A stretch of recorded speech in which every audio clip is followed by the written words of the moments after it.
اندھی دنیا۔ اپنے کالج سے روانہ ہوتے ہوئے اس کا دل زور سے دھڑکا تھا۔ بدن میں عجیب سی کپکپاہٹ پیدا ہوئی تھی۔ لرزتے پاؤں کے ساتھ اس نے گلی کی طرف بڑھا تھا۔ آج بھی روز کی طرح وہ بائک لیے کھڑا تھا اور بری نظروں سے اسے ہی دیکھ رہا تھا۔ وہ گھبرائی ہوئی اسے نظر انداز کرتی، اس سے دور چلتے ہوئے جلدی جلدی قدم بڑھانے لگی۔ وہ ہمیشہ اسی جگہ آ کے کھڑا ہو جاتا تھا اور وہ کالج سے گھر آتی تو اسے دیکھ کر سہم جاتی تھی، ڈر جاتی تھی۔ وہ کون تھا، یہاں کیوں آتا تھا، اس کے پیچھے کیوں پڑا تھا، وہ کچھ نہیں جانتی تھی۔ آج بھی وہ وہیں کھڑا، لبوں پر مسکراہٹ لیے، اوپر سے نیچے تک اسے ہی نہار رہا تھا۔ پیشانی سے پسینے کی بوندیں ٹپک رہی تھی۔ اچانک اس کے کانوں میں ایک آواز گونجی تھی، مجھ سے دوستی کرو گی؟ یہ آواز اسی آوارہ لڑکے کی تھی، مانو اس کے کانوں میں کسی نے پگھلتا ہوا شیشہ ڈال دیا تھا۔ آنکھیں شرم کی وجہ سے سرخ اور جھکی ہوئی تھی۔ پیچھے سے لگاتار قہقہے کی آواز آ رہی تھی۔ اس کا گھر آ چکا تھا۔ اپنے پیچھے کی آواز وہ باہر ہی چھوڑ آئی تھی۔ سیدھی ہانفتے ہوئے اپنے کمرے میں گئی اور لمبی لمبی سانسیں لینے لگی۔ وہ اپنے خاندان کی پہلی لڑکی تھی جسے اتنا آگے پڑھنے کی اجازت بہت مشکل سے ہی صحیح لیکن دے دی تھی۔ اب وہ اگر گھر میں کچھ بتاتی تو اسے گھر بیٹھا لیا جاتا، اس لیے ہمیشہ کی طرح چپ رہی، نظر انداز کر گئی۔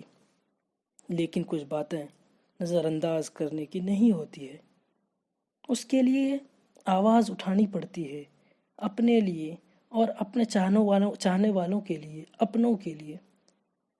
دوسرے دن بھی کالج جاتے ہوئے وہ ڈر رہی تھی، نہ جاتی تو سوال اٹھتا اور جاتی تو بھی سوال اٹھنے کا خدشہ تھا، اور اگر ایسے ہی ڈر کے بیٹھ جاتی اپنے خواب کیسے پورا کرتی؟ اسے دوڑنا تھا، اسے اڑنا تھا، اسے تو ابھی بہت آگے جانا تھا، لیکن افسوس وہ سب کہاں ہوتا ہے جو ہم چاہتے ہیں۔ پھر وہ کیا، وہ تو ایک لڑکی تھی، ایک کمزور سی، ٹوٹی ہوئی، بکھڑی ہوئی لڑکی۔ لیکن کالج پہنچی تو پتہ لگا کہ رزلٹ میں سب سے زیادہ نمبر اسی کے آئے ہیں۔ دل میں ایک خوف تھا جو کہ کچھ لمحے کے لیے اس خوشی کے اندر دب سا گیا تھا۔ لیکن کئی خوشیاں ایسی ہوتی ہے جس کی عمر بہت کم ہوتی ہے، اسے اسی وقت جی لینا چاہیے۔ لوٹتے وقت پاؤں پھر لرز رہے تھے، لیکن اپنے آپ کو حوصلہ دیتے ہوئے وہ اسی جگہ سے گزر رہی تھی۔ آج بھی وہ وہیں کھڑا تھا، لیکن اسے نظر انداز کرتے ہوئے وہ گزری تھی۔ ایک دم سے اسے اپنی کلائی کسی کے گرفت میں محسوس ہوئی۔ وہ بالکل تھم سی گئی، پورا جسم ایک لمحے کے لیے لرز گیا تھا۔ خوف زدہ آنکھوں سے اس نے اسے دیکھا۔ ہاتھ چھوڑو میرا، ہاتھ چھوڑو میرا، اس کے لرزتے ہوئے زبان اور حلق سے پھنسی پھنسی آواز نکلی، ہاتھ چھوڑ دو، میں نے کیا بگاڑا ہے تمہارا؟ بالکل ڈری سہمی ہوئی لہجے میں کہتی وہ کلائی چھڑانے کی کوشش کرنے لگی۔ سامنے سے آتے سامیہ کے بھائی نے یہ منظر دیکھا تھا تو غصے سے اس کا چہرہ سرخ ہو گیا اور بھاگتا ہوا آیا اور اس لڑکے کے ناک پر ایک زوردار مکہ دے مارا۔ اس کے ناک سے خون بہتے ہوئے ہونٹوں تک آ چکا تھا، لیکن وہ اب بھی مسکرا رہا تھا۔ مجھے تو مار کے چپ کرا لوگے، لیکن لوگوں کا سامنا کیسے کرو گے جب انہیں پتہ چلے گا کہ تمہاری بہن بد چلن اور بد کردار ہے؟ نہ جانے اور کیا کیا بکے جا رہا تھا وہ، لیکن سامیہ کا دماغ تھم چکا تھا۔ اس کے سوچنے اور سمجھنے کی صلاحیت ختم ہو چکی تھی۔ آس پاس لوگوں کا ہجوم لگا تھا اور سب اسے ہی دیکھ رہے تھے۔ وہ ایک معصوم، پاک دامن اور لوگوں کے نظر میں ایک بدچلن بد کردار لڑکی جو تھی۔ اور پڑھاؤ اپنی بہنوں اور بیٹیوں کو، آخر میں ناک کٹا کر ہی گھر آتی ہے۔ کسی نے دھیمے سے یہ کہا تھا، لیکن اس کے کانوں کو بھی سنایا تھا۔ وہ باکردار ہوتے ہوئے بھی مجرم بن گئی تھی۔ وہ لڑکا بھاگ چکا تھا، لیکن اس کی زندگی میں کوہرام مچا گیا تھا۔